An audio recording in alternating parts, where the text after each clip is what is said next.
in the infinite sea that is the multiverse. Anything is possible, exists somewhere. There are worlds out there that you cannot possibly fathom. This is one of the strangest universes that exist. In the world you know, characters from video games and the vast library of the Marvel Universe are often separate from one another.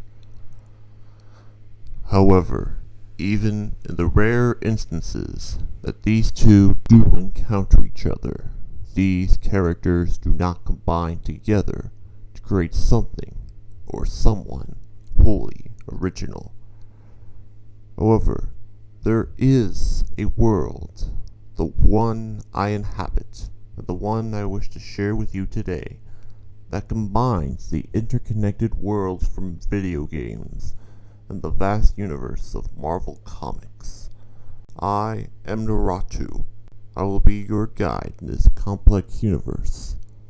Let me share what are strange tales to you, but history to the denizens of this world.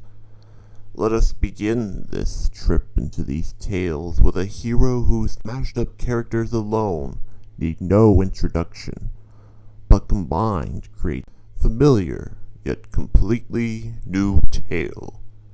This tale bridges the gap between the cosmic side of the universe and Mushgard, the Ashrumian word for Earth. What is Asgard? Well, before we fully cover that, we must talk about a man named Donald Martinet. He was a normal plumber in Brooklyn that had severe memory problems. While he is generally good at remembering things, his life before becoming a plumber is hazy at best. His first memory, at least the first he could recall, was waking up in a cave in Italy. He could not speak the language of the people around him. He did not hold even the lowest form of their currency. He did not even have a shred of identification on his being. He therefore cannot hold a job there, let alone truly function in their society. With these factors combined, he decided to pass out on a beach. It was there that he was discovered by three individuals. The first was Professor Eric Gadd, a somewhat controversial figure in the scientific community for his comments regarding the supernatural. Next was Dr. Daisy Lewis, a political studies graduate that approached the group after a supposed UFO encounter. Lastly, there was Dr. Peach Fostool, an astrophysicist that had sent for this expedition once it was reported that an unusual weather event was happening on the peninsula. Once Donald was discovered, he was given a second chance to start anew in their home city of Northland. Once the expedition was called off, they immediately left for a flight home. Thorio then mistook any memory of him having a hammer as him working with tools.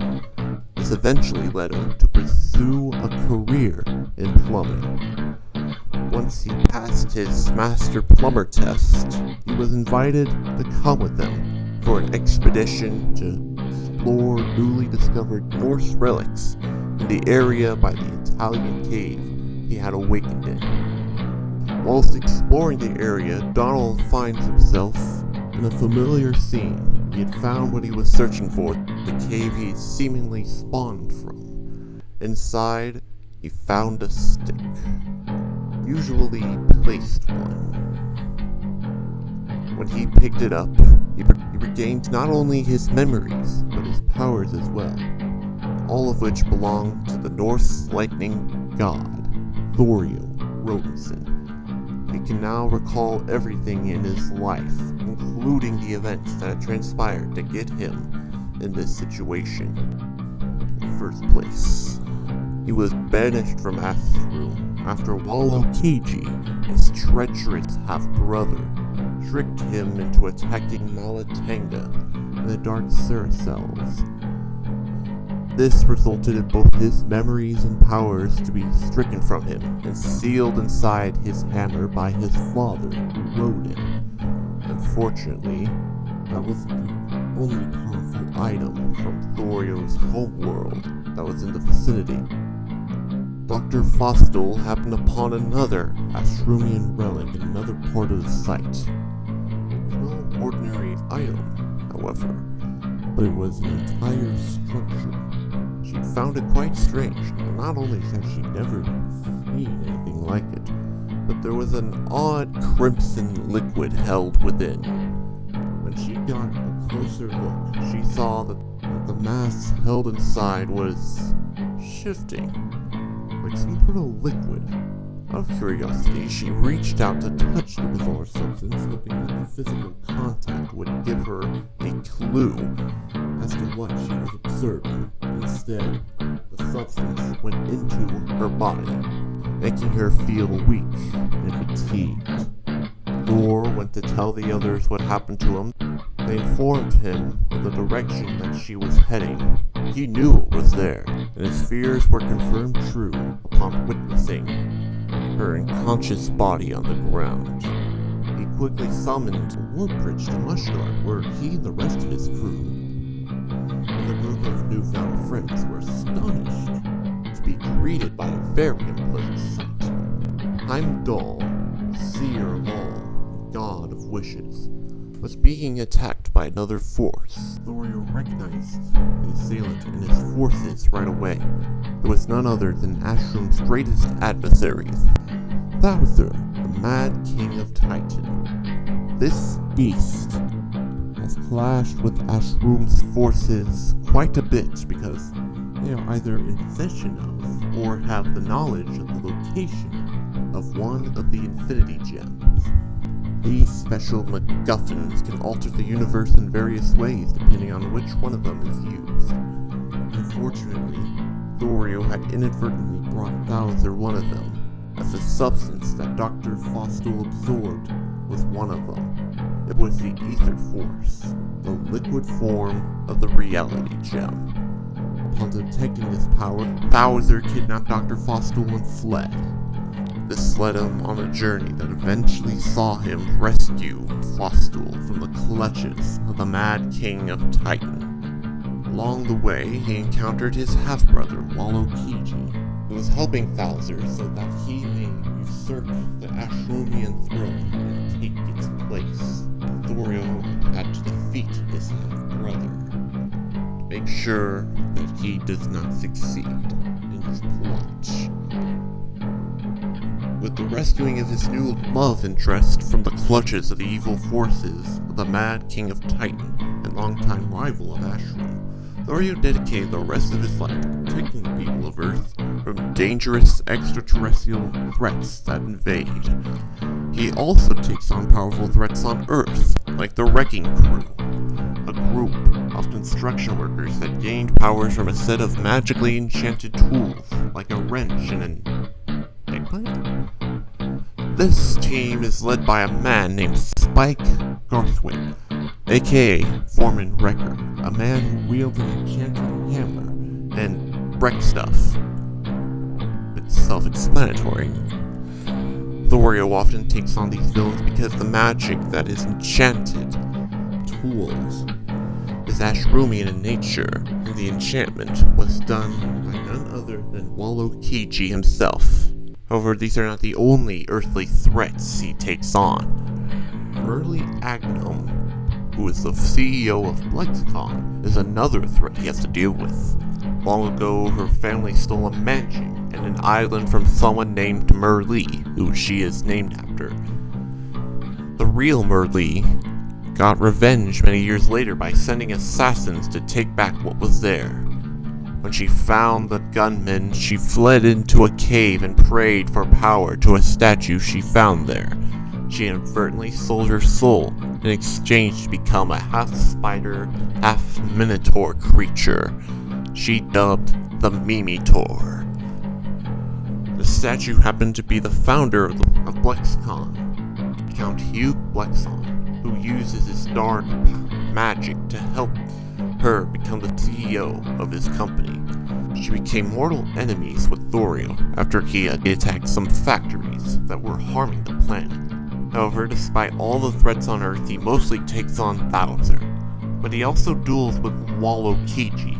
This purple-clad god of mischief often teams up with another villain, who is very strong, invincible, and likes things of high value. However, his story is for another time.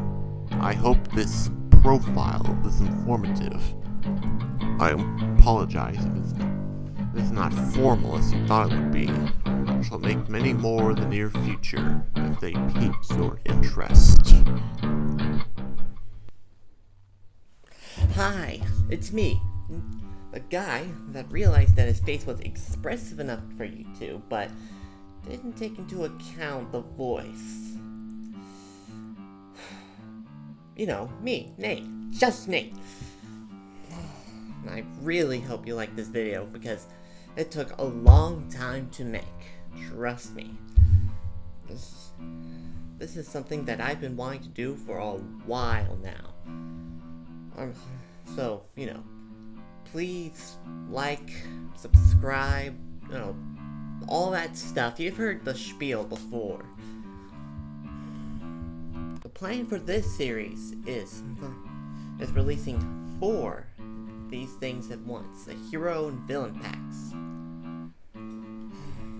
However, the first one, this one, that's gonna have 6. Yep, that's right. You know, for the Avengers. Who will they be mixed with? Stay tuned. Find out when they come out. Haha. You are going to love what I have done. These are... Oh, and if you think this combination is weird, you have not seen my ambitious and experimental stuff yet. Oh boy. You are in for a treat. Anyway, my inspiration for all of this, for this channel, is Popcross Studios and the Seternal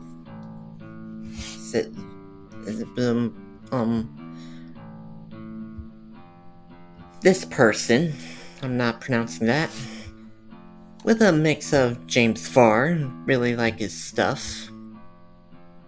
Ignore this, please ignore this. This is actually an original thing, it dates back quite a long while.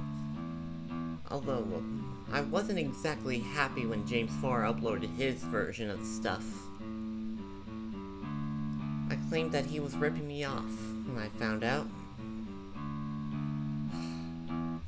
Anyway, these people helped me reinvigorate my passion. It inspired me to be outlandish. Oh. Anyway, design notes time. Now, the buttons on Thor's straps, things, the Thorio's things, you know, the buttons.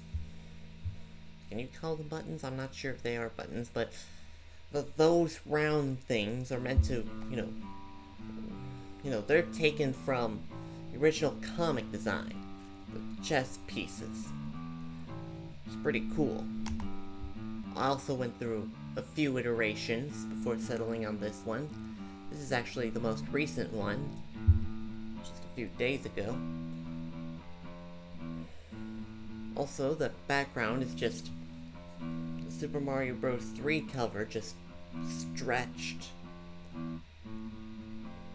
Also, I just thought of this combo because hammers, some other stuff. Anyway, let me know in the comments below if you like this video because I am so hoping that you have. Alright, until next time, bye!